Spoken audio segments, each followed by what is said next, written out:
everybody, it's about 8:10 on the 3rd of November, and I've just come to a halt.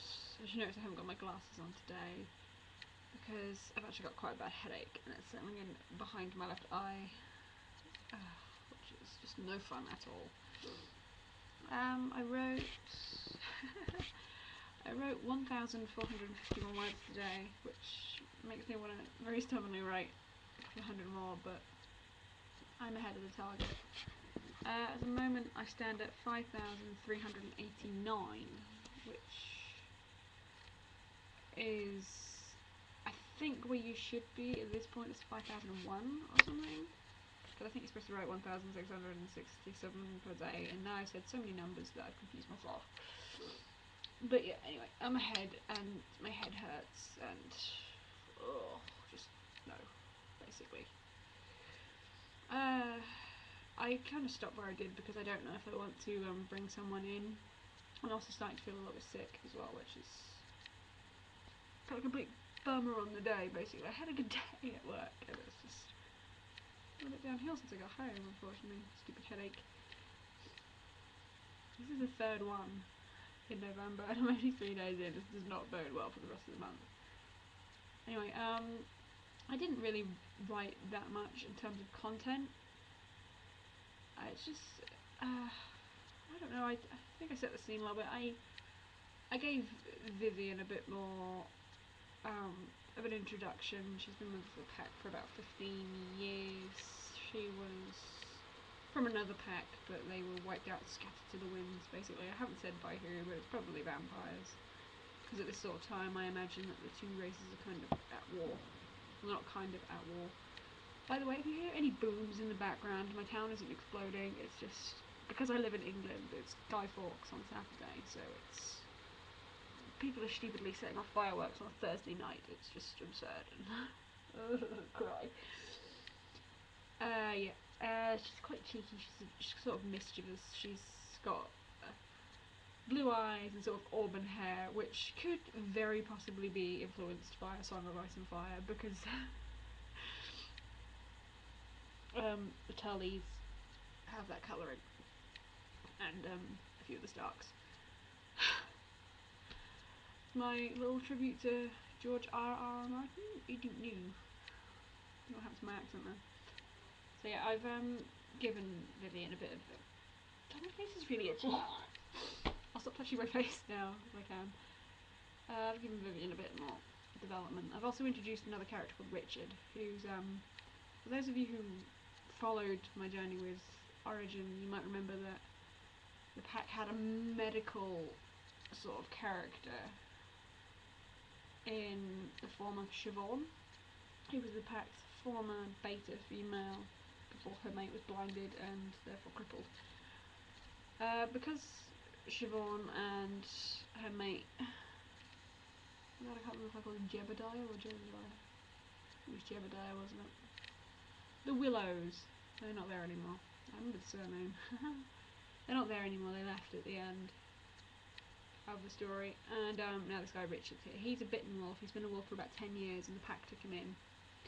And you know, he's even provided midwife sort of services for them before, much to the amusement of the gruff, very masculine males such as Christian, because you know, women usually do that sort of thing, but Emily, Cole's mother, who has now made an appearance, yay, put a stop to such doings. As for what actually happened, they got back to the pack home. They don't all live in one house this time, I've decided. They're not in like a manor house anymore like they were last time. They actually came across an abandoned village, which sounds pretty ominous, but they made sure nothing sinister had been going on before claiming it. So there's one large house. I couldn't think of the words for the life of me of what the head of like that sort of settlement would have been called. It's hard to research when you refuse to open your internet while you're writing, so you don't get distracted. It's really hard. So there's that, and then there's other homes like around it, and some stables, and some paddocks. So mated couples like Sophia and Felipe. Felipe has been taken inside the house now to be tended to. He's going to be fine, guys, don't worry. Don't you worry about Felipe.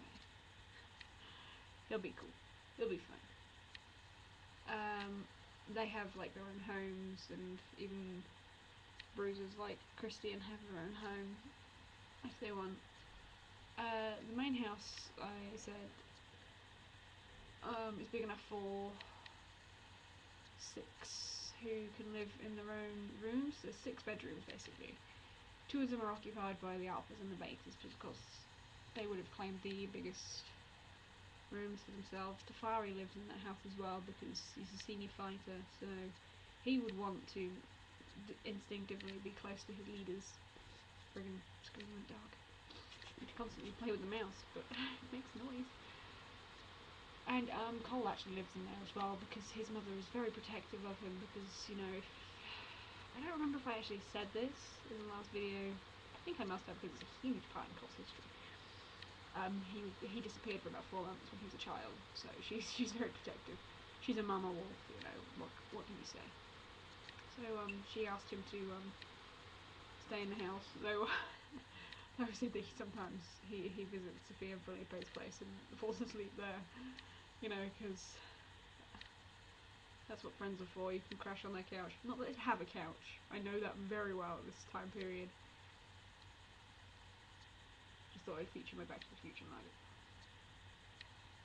So yeah, not a great deal happened. I've actually stopped where I have, as I think I've already said, because I'm not sure if I want to feature another character this early, and I don't know if I want to. Well, I've had Vivian basically say to Cole, he'll be fine. You know, it's natural to worry, but don't. You know, she's that sort of person. She's you know, she don't let nothing get her down, so to speak. Yeah, I don't know whether to involve the character I mentioned in my introduction video, character of Dia, who's going to be about 4 at this point, 4-year-old little girl. I've mentioned her, but not by name. I just said that there's a little girl running around who might not even be there if it wasn't for Richard and his medical skills. So yeah, she'll appear at some point, probably pestering Cole. It's like, for hundreds of years, these two, like, annoyed each other before getting over it and getting together.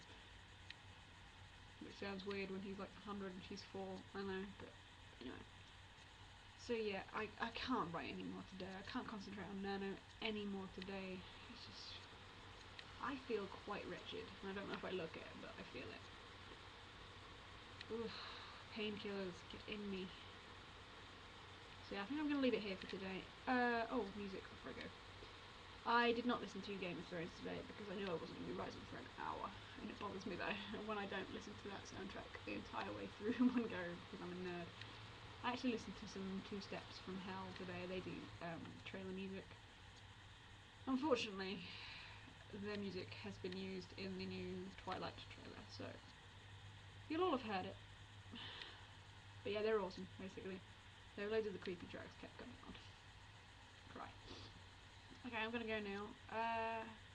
My writing buddies all seem to be doing really well, so props. I don't think you've all updated your word counts today either, so I will be stalking your progress and checking you out. But until tomorrow, when I work until 5, good luck basically, and I'll see you then. Bye.